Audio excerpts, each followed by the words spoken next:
Hello friends, welcome to my channel. আশা করি তোমরা সকলে ভালো আছো।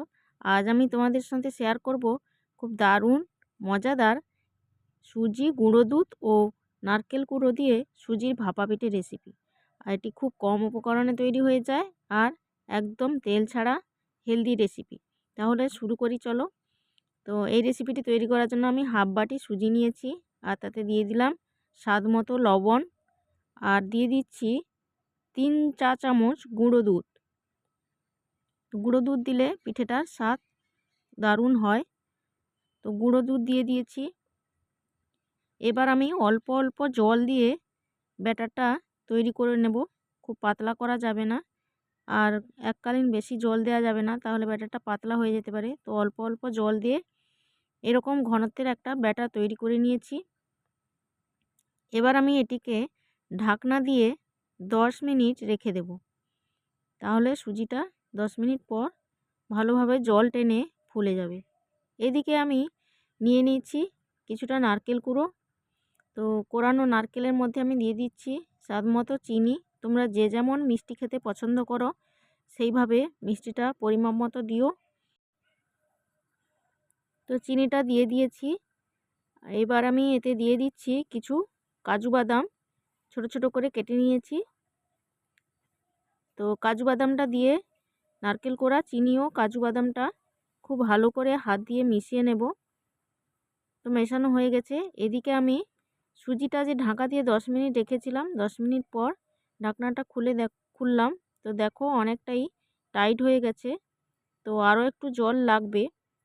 এবার আমি এতে দিয়ে দেব স্বাদ মতো একটু চিনি। তোমরা যে যেমন মিষ্টি খেতে পছন্দ করো সেইভাবে দিও। এবার এতে দিয়ে দেব হাফ চা চামচ ইনো পাউডার। তো ইনোটা দিলে ব্যাটারটা ফুলে উঠবে। তোমাদের কাছে যদি ইনো না থাকে তাহলে বেকিং পাউডার অথবা 1 চিমটে বেকিং সোডা দিতে পারো। তো এইবার আমি অল্প জল দিয়ে ব্যাটারটা একটু পাতলা করে নেব। আর এই পিঠেটা কিন্তু খুব সহজেই তৈরি হয়ে যায় আর খেতেও দুর্দান্ত হয়। তো এইবার আমি চামচ দিয়ে ব্যাটারটা খুব ভালো করে মাখিয়ে নেব। তো তোমাদের রেসিপিটি ভালো লাগলে অবশ্যই লাইক করো, কমেন্ট করো আর শেয়ার করো। তো দেখো আমার ব্যাটারটা মাখানো হয়ে গেছে।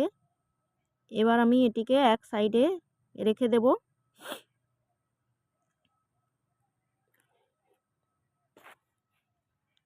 আর এদিকে আমি নিয়েছি ছোট সাইজের 3টে বাটি। বাটিগুলোতে দিয়ে দিচ্ছি সামান্য পরিমাণ তেল। তেলগুলো দিয়ে বাটিগুলোতে খুব ভালোভাবে তেলটা মাখিয়ে নেব। তো তেলগুলো মাখিয়ে নিয়েছি। এবার আমি 1 হাতা করে ব্যাটার একটা একটা বাটিতে দিয়ে দিচ্ছি। 1 হাতা ব্যাটার দেওয়ার পর ওর উপরে নারকেলের পুরটা আমি দিয়ে দেব। তো দেখো এইভাবে আমি নারকেলের পুরটা দিয়ে দিচ্ছি। তো নারকেলের পুরটা দেওয়া হয়ে গেলে এর উপর আবারও 1 হাতা ব্যাটার আমি চারিদিকে ছড়িয়ে দেব। অল্প অল্প করে ব্যাটার দিয়ে এইভাবে আমি চামচ দিয়ে ঠিক করে নিচ্ছি। তো এইভাবে সাইজ করে নিলাম।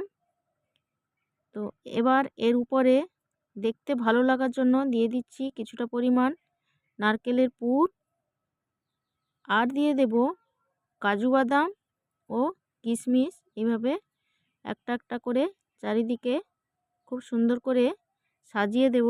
তাহলে দেখতেও ভালো লাগবে আর খেতেও ভালো লাগবে।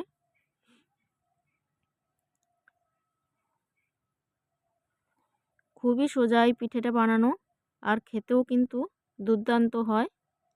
তো দেখো এইভাবে আমি এটা সাজিয়ে নিচ্ছি। তো সাজানো হয়ে গেছে। এবার আমি এদিকে একটি পাত্রে জল ফুটতে বসিয়ে দিয়েছিলাম গ্যাস ওভেনের উপর। তার উপর দিয়ে দিলাম একটি ছিদ্রযুক্ত পাত্র।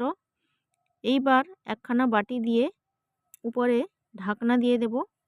তো ঢাকনা দিয়ে 10 থেকে 15 মিনিট আমি অপেক্ষা করব। 10 থেকে 15 মিনিট পর দেখো পিঠেটা কতটা ফুলেছে। তো এবার পিঠেটা হয়েছে কিনা আমি এভাবে একটি চামচের পেছন দিক ঢুকিয়ে দেখে নেব। তো চামচের পেছনটা যদি ক্লিন আসে তাহলে বুঝে নিতে হবে যে আমার পিঠেটা হয়ে গেছে। আর যদি ক্লিন না আসে তাহলে আবারও একটু ঢাকনা দিয়ে ভাপিয়ে নিও। তো একটা বাটি আমার হয়ে গেছে, আবার আমি একটা বাটি দিয়ে ঢাকনা দিয়ে দিলাম। তো এইভাবে আমি সবগুলো পিঠে তৈরি করে নিয়েছি। আর তৈরি করার পর এগুলো নামিয়ে নেওয়ার পর ঠান্ডা হয়ে গেলে এগুলোকে বের করে নিয়েছি। তো দেখো কত সুন্দর হয়েছে দেখতে।